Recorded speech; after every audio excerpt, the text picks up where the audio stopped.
Asyhadu an la ilaha illallah wahdahu la syarika lah wa asyhadu anna sayyidana wa nabiyyana wa maulana Muhammad abduhu wa rasuluhu la nabiyya ba'dah. Qala Allah Ta'ala fil Qur'anil Karim wa huwa asdaqul qailin ba'da a'udzu billahi minasy syaithanir rajim. Bismillahirrahmanirrahim. Tawaffani musliman wa alhiqni bis salihin. Shadaqallahul azim wa sadaq rasuluhun nabiyil karim wa nahnu ala dzalika minasy syahidin wasyakirin walhamdulillahi rabbil alamin.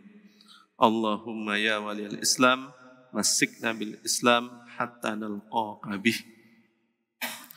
Yang kami muliakan, yang kami hormati seluruh hadirin jamaah Masjid Suci Hati Saliman, mudah-mudahan kita semua selalu sehat dalam lindungan Allah Subhanahu wa Ta'ala. Pertama-tama dan yang paling utama tentu kita panjatkan puji serta syukur kita kehadirat Allah Subhanahu wa Ta'ala atas curahan rahmatnya, welas asihnya kita bisa melanjutkan ngaji tauhid kita. Salat beserta salam semoga selalu tercurahkan kepada baginda Rasulur Rahmah Nabi Agung Sayyidina Muhammad sallallahu alaihi wasallam. Dan juga yang tak lupa yang kami hormati moderator Ustaz Tantan, mudah-mudahan selalu sehat walafiat dalam ketaatan kepada Allah Subhanahu wa Ta'ala.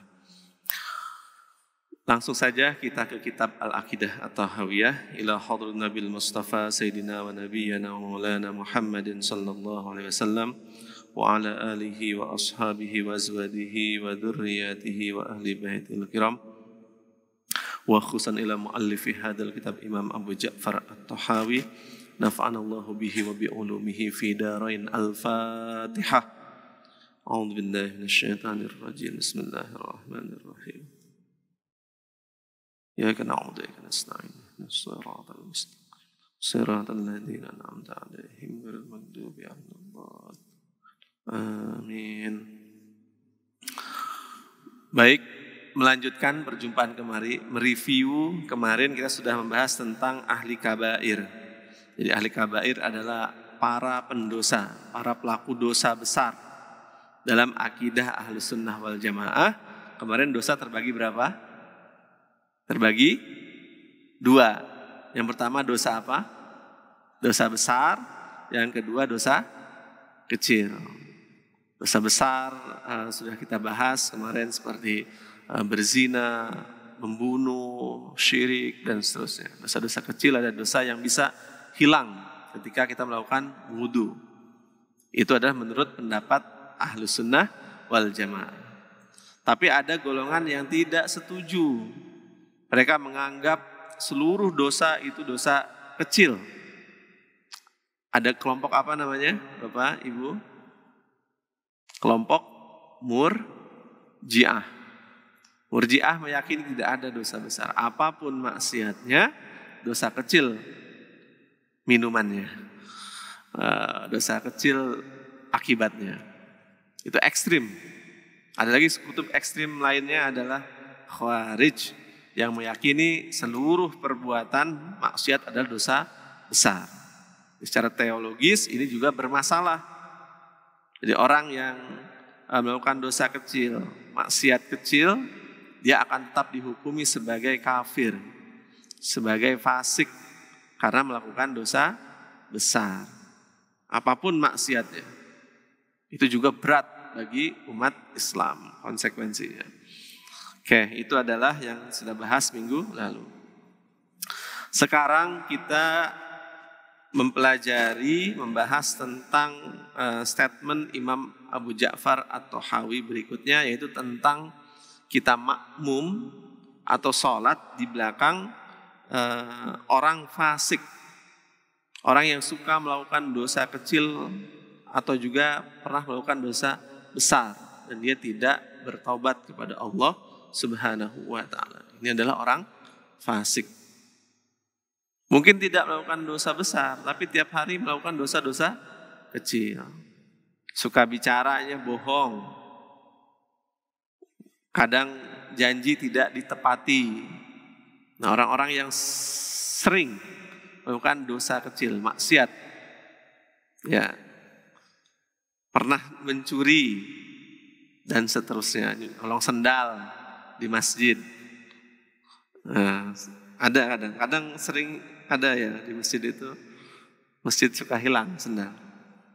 Kehilangan sendal katanya itu musibah kecil.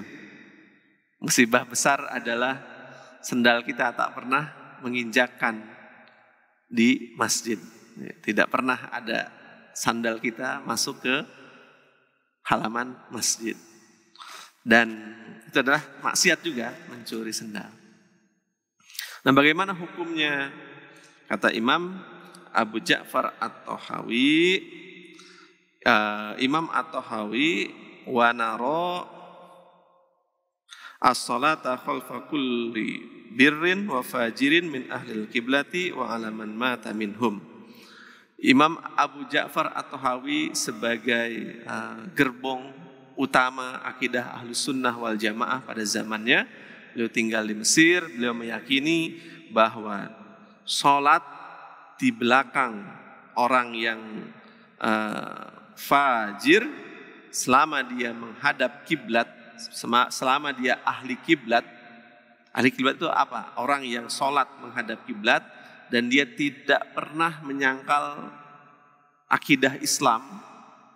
Dia mungkin maksiat, tapi dia tidak pernah sekalipun meyakini bahwa maksiat itu adalah benar. Dia tidak pernah meyakini bahwa perilaku maksiatnya adalah tidak apa-apa. Dia tahu melakukan dosa, tapi dia juga tahu bahwa itu perilaku dosa. Ini namanya orang ahli kiblat. Beda nanti dengan orang yang melakukan maksiat, tapi dia meyakini, oh orang apa-apa. Itu berbeda.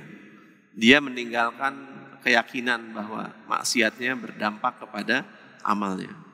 Nah, ahli kiblat ini dia mungkin maksiat, tapi dia masih menyadari sepenuhnya bahwa syariat yang diberikan oleh Allah Subhanahu wa taala seluruhnya benar. Tidak ada kedustaan di dalam syariat. Dia masih sholat walaupun jarang-jarang menghadap kepada Allah Subhanahu wa taala. Ini disebut ahli kiblat. Nah, kita meyakini orang yang sholat di belakang ahli kiblat tadi, walaupun dia fajir, fasik, itu sah sholatnya. Itu boleh sholatnya. Tapi tidak direkomendasikan, tidak dianjurkan, makruh hukumnya. Kenapa boleh? Ini contohkan oleh sahabat misalnya. Sayyidina Abdullah bin Umar pernah bermakmum di belakang seorang fasik, Hajjaj namanya. Dia suka maksiat, suka melakukan dosa. Tapi sahabat Sayyidina Abdullah bin Umar masih mau sholat di belakang orang fasik. Kita tahu siapa sahabat itu? Sahabat adalah manusia terbaik, adalah orang yang hidup di zaman terbaik, orang-orang yang dididik oleh guru terbaik. Siapa guru terbaiknya? Yaitu Rasulullah Sallallahu Alaihi Wasallam. Bahkan sahabat pernah diberikan predikat unggul, khairul qurun qarni, kata Rasulullah Sallallahu Alaihi Wasallam. Zaman terbaik adalah zamanku, generasi terbaik adalah generasi aku. Siapa yang hidup di generasi Rasulullah? Para sahabat. Summal ladzina yalunahum, summal ladzina yalunahum, summal ladzina yalunahum. Lalu generasi pasca sahabat, lalu generasi pasca tabi'in. Dari setelahnya dan setelahnya. Orang-orang terbaik. Dan dalam akidah Ahlussunnah wal Jamaah, kullu sahabah udul. Seluruh sahabat itu adil. Adil dalam diksi ilmu hadis, artinya orang yang dipercaya, orang yang tidak melakukan maksiat, orang-orang yang bisa dipercaya, orang-orang yang bisa diikuti. Bahkan diberikan sanjungan, ashabi kan nujum, sahabatku itu laksana bintang, gemintang di langit. In hadaitum. Ketika mereka memberikan petunjuk, maka ikuti. Ini adalah legitimasi dari Rasulullah SAW kepada para sahabat. Sahabat juga melakukan hal tersebut. Ketika ada imam yang fasik, yang diketahui suka melakukan maksiat, mungkin maksiat kecil atau pernah melakukan dosa besar, tapi sahabat masih mau melakukan makmum di belakang. Nah, ini menjadi dalil kepada kita, para sahabat manusia terbaik bisa menjadikan dalil kepada kita, kita boleh bermakmum kepada orang yang fasik. Tapi tentu ini tidak direkomendasikan, maksudnya tidak dijadikan opsi pertama. Imam yang terbaik adalah imam yang adil, imam yang solih, imam yang fasih. Jadi kalau ada dua orang, yang satu fasih, bacaannya satu lagi tidak, dahulukan yang fasih bacaannya. Terus ada imam yang satu sama-sama fasih, yang satu hafalan Qur'annya lebih banyak, yang satu hafal 2 juz, yang satu juz. Dahulukanlah yang punya hafalan 2 juz. Yang satu sama-sama hafalan 2 juz, yang satu sudah menikah, yang satu belum, dahulukanlah yang sudah menikah. Yang jomblo di urutan berikutnya. Nggih. Apalagi jomblonya lama, urutan berikutnya. Lalu yang sudah sama-sama sudah menikah, yang satu ganteng, yang satu kurang ganteng. Pilihlah yang lebih ganteng. Jadi kenapa? Menenangkan. Suaranya bagus, orangnya ganteng, senang didengar, senang dilihat. Itu lebih utama untuk menjadi seorang imam. Itu yang utama. Tapi kalau memang dalam keadaan terdesak, keadaan terpaksa, ada imam satu-satu jamaah terakhir, setelah ini sudah tidak ada lagi waktu sholat, sementara imamnya adalah kita tahu, ini pernah nyolong sandal ini dulu di masjid. Mungkin gak ada yang tahu, tapi kita tahu imam, boleh dia jadi imam kita. Itu. Dan juga ini menjadi masukan juga untuk kita. Kalau kita merasa bacaan kita tidak baik, kurang fasih, terus makhrajnya tidak bagus, maka kita jangan langsung pengen jadi opsi, jadi imam duluan.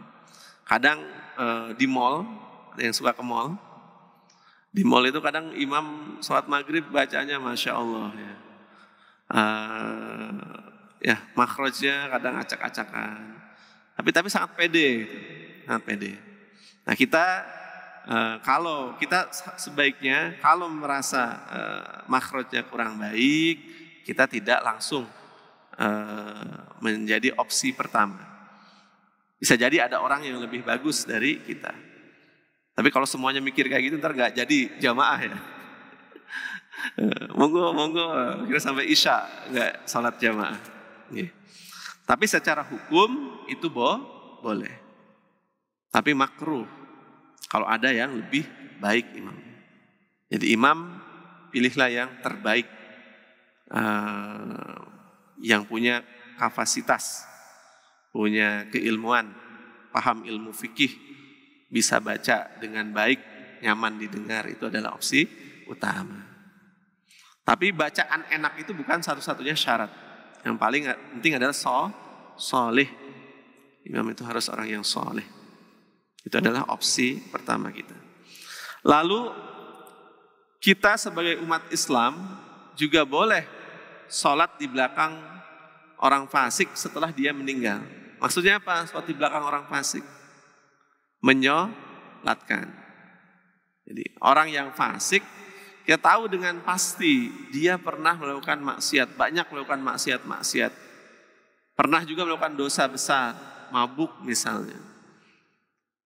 Bagaimana, apa kita menyolatkan atau tidak? Atau meninggal karena overdosis. Naudzubillahi min dzalik. Naudzubillah.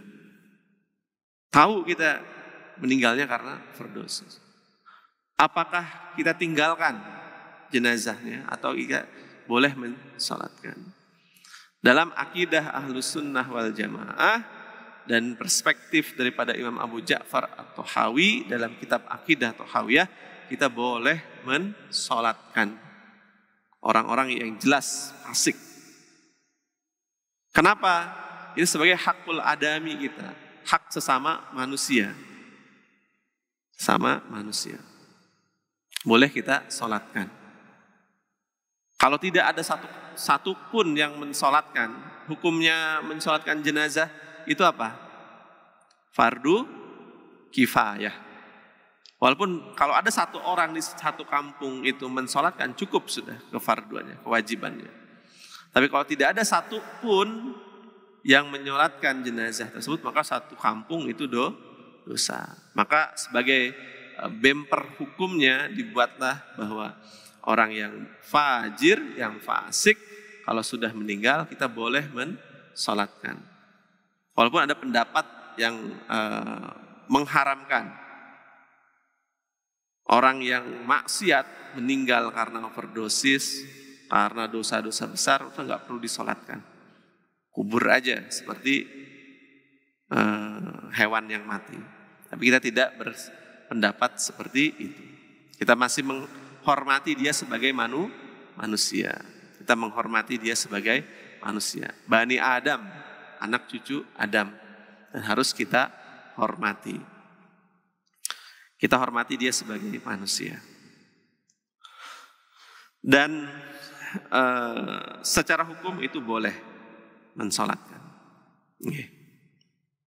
Kadang secara hati nurani kadang memang berat ya. Mau datang takziah aja berat ya.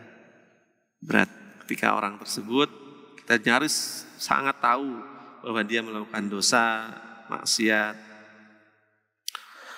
Lalu berikutnya menurut Imam Abu Ja'far At-Tahawi, kita tidak boleh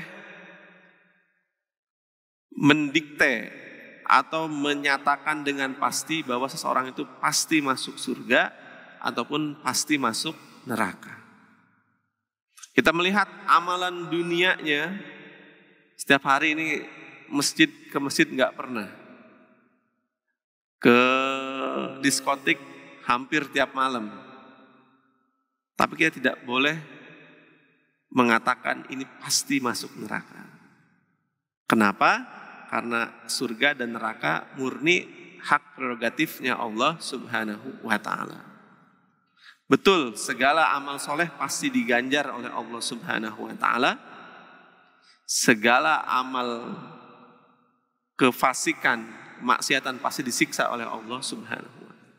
Tapi bukanlah domain kita, bukanlah hak kita untuk menghakimi seseorang pasti masuk neraka atau pasti masuk surga. Karena kita tidak pernah tahu hati manusia. Pernah satu ketika ada kisah yang di dinasti Utsmani.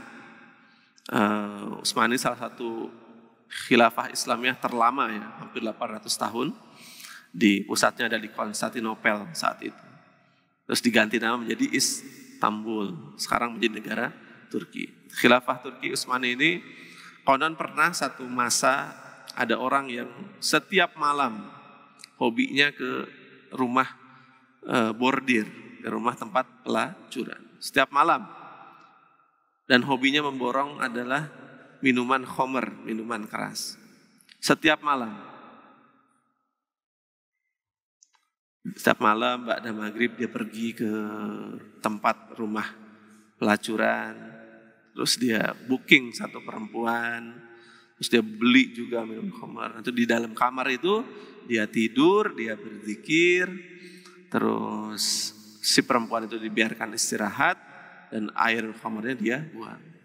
Terus kata istrinya, "Wahai suamiku, kalau engkau seperti ini terus, kelak tidak ada satu orang pun yang akan mau menyolatkanmu ketika mati." Terus kata si orang tersebut, "Tidak apa-apa, yang penting malaikat tahu dan kelak khalifah Islam yang akan mensolatkan saya." Lalu dia meninggal dan meninggal di rumah bordir tersebut, di rumah pelacuran tersebut. Akhirnya dibawa dia di pinggir jalan karena orang nggak ada satupun yang mau mensolatkan. Karena secara kasat mata dia adalah ahli fasik, ahli fajir. Nggak mungkin orang kayak gini masuk surga. Dosanya udah sundul langit, udah nggak ketolong. Orang nggak ada yang mau nyentuh jenazah. Lalu lewatlah khalifah, lalu mencari tahu siapa orang tersebut, lalu dibawalah ke rumahnya dan diceritakanlah ke istrinya bahwa menemukan jenazah ini. Terus istrinya menangis, benar sesuai prediksi saya bahwa tidak ada satu orang pun yang mau mensolatkan. Tapi si istrinya tidak tahu kalau ini adalah khalifah. Tapi suami saya yakin sekali kelak yang akan mensolatkan saya adalah seorang khalifah. Dia bercerita kepada khalifah bahwa setiap malam dia pergi ke bordir adalah untuk menyelamatkan para pelacur agar dia rehat tidak melakukan pelacuran. Karena orang-orang yang melacur ternyata banyak juga yang dipaksa oleh mucikarinya, germoknya. Dia membeli khomer, ingin menyelamatkan agar khomer itu habis. Tidak ada lagi orang yang bisa membeli khomer. Lalu si khalifah itu luar biasa terkejut dan beliau bilang, saya akan memimpin sholat jenazah untuknya. Jadi ini menjadi hikmah untuk kita. Tidak ada sanad yang sahih atas cerita ini. Secara ilmu hadis tentu sanad itu sangat penting. Cerita ini tidak ada sanad yang kuat, tetapi maknanya insya Allah sahih. Makna ceritanya adalah sahih, baik, bisa menjadi pelajaran untuk kita. Artinya di mata manusia seluruhnya mungkin dia sangat hina, ahli maksiat, tidak tertolong. Tapi di hadapan Allah Subhanahu wa taala, Allah paling tahu apa yang ada dalam hati manusia. Allah tahu bahwa dia adalah ahli taat. Dia tidak pernah sedikit pun lupa atas Allah Subhanahu wa taala dalam setiap nafasnya. Dia selalu berzikir kepada Allah Subhanahu wa taala. Keyakinan dia akan disolatkan oleh khalifah itu terbukti dan para penduduk dianjurkan oleh khalifah untuk mensolatkan. Akhirnya orang ini mendapat predikat orang soleh karena amal solehnya tadi. Ini menjadi garis bawah, highlight untuk kita bahwa jangan pernah kita memvonis seseorang bahwa dia pasti masuk neraka. Atau sebaliknya, ini amalnya soleh setiap hari dan kita vonis dia pasti masuk surga. Tidak. Islam selalu mengajarkan kita di tengah-tengah, moderat. Bainal khauf war roja, di antara khauf dan juga roja. Manusia itu harus ada rasa takutnya kepada Allah Subhanahu wa taala. Harus memiliki rasa was-was bahwa amalnya tidak diterima. Harus merasa takut kalau melakukan maksiat kepada Allah Subhanahu wa taala. Tapi juga kita harus memiliki roja, pengharapan bahwa Allah memiliki fadl. Allah memiliki welas asih, rahmat. Allah memiliki kasih sayang yang akan mengantarkan siapapun yang masih mengucapkan la ilaha illallah masuk ke dalam surganya Allah Subhanahu wa ta'ala. Harus kita memiliki rasa seperti itu. Mungkin itu yang bisa saya sampaikan sebagai pemantik kita. Mungkin kita akan berdiskusi. Wassallallahu ala sayyidina Muhammad wa ala ali sayyidina Muhammad. Saya kembalikan ke moderator. Monggo.